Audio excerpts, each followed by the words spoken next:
ইসলামপুর পুরসভাতেও বিজেপির তরফে আজ বিক্ষোভ দেখানো হয়। একাধিক প্রকল্পে দুর্নীতির অভিযোগে ইসলামপুর পুরসভায় বিক্ষোভ দেখালো বিজেপির যুব মোর্চা। পুরপ্রধান কান্হাইয়ালাল আগরওয়ালের ঘরের সামনে উঠল চোর চোর স্লোগান। আবাস যোজনা সহ একাধিক প্রকল্পে দুর্নীতির অভিযোগে তারা সরব হয়েছেন, বিক্ষোভ দেখান। বিক্ষোভকারীদের দাবি, ভয়ে আগেই কলকাতায় চলে গেছেন পুরপ্রধান।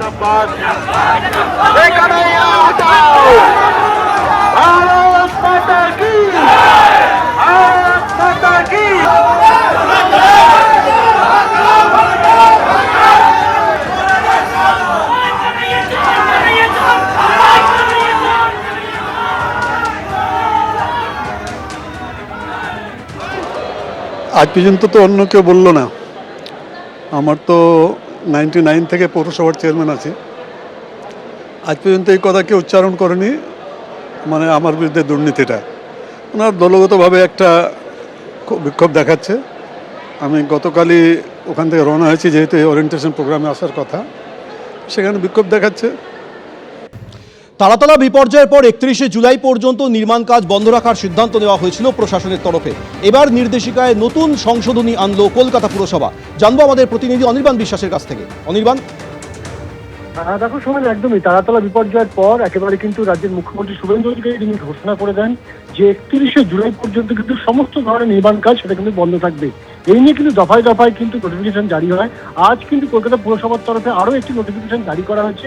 বলা ভালো, নোটিফিকেশনে কিন্তু বেশ কিছু সংশোধনী আনা হয়েছে এবং সেই সংশোধনীতে বলা হচ্ছে যে G+4 পর্যন্ত যে সমস্ত বিল্ডিং, সেই সমস্ত বিল্ডিং কিন্তু তৈরি করা বা তার যে নির্মাণ কাজ, সেই নির্মাণ কাজের উপরেও কিন্তু নিষেধাজ্ঞা ছিল, কিন্তু সেই নিষেধাজ্ঞা এবার উঠে যাচ্ছে।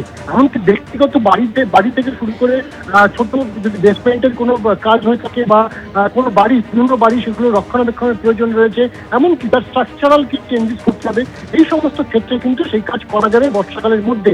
মূলত 31শে জুলাই পর্যন্ত কাজগুলি বন্ধ করে রাখার নির্দেশিকা জারি করা হয়েছিল, কিন্তু আজকে যে সংশোধনী আনা হয়েছে সেখানে পরিষ্কারভাবে বলা হচ্ছে যে সবাই যারা যারা কাজ করতে চান তাদেরকে কিন্তু কলকাতা পুরসভা যিনি কমিশনার রয়েছেন তার কাছে কিন্তু লিখিত আকারে অথবা ইমেল মারফত কিন্তু আবেদন করতে হবে।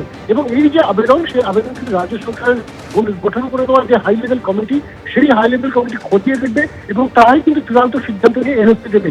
এই এনওসি হাতে পাওয়ার পরে কিন্তু নতুন করে কাজগুলি করা যাবে। ফলত আগের থেকে আগের যে নিষেধাজ্ঞা ছিল, সেই নিষেধাজ্ঞা কিন্তু বেশ কিছুটা শিথিলতা আনা হলো এবং এর ফলে কিন্তু অনেকেই বিভিন্ন সমস্যায় পড়ছিলেন, ব্যক্তিগত স্তরে কাজ করতে গিয়ে সমস্যায় পড়তে হচ্ছে সাধারণ মানুষকে। সেই কথা মাথায় রেখে কিন্তু কলকাতা পুরসভার 1 থেকে 16 যে বড় রয়েছে, সেই বড় এলাকার মধ্যে এই নতুন করে সংশোধনী নিয়ে এসে মানুষকে কিছুটা কিন্তু সেই কষ্ট হাত থেকে রেহাই পাওয়ার চেষ্টা করলো কলকাতা পুরসভা। সোমেন, ধন্যবাদ।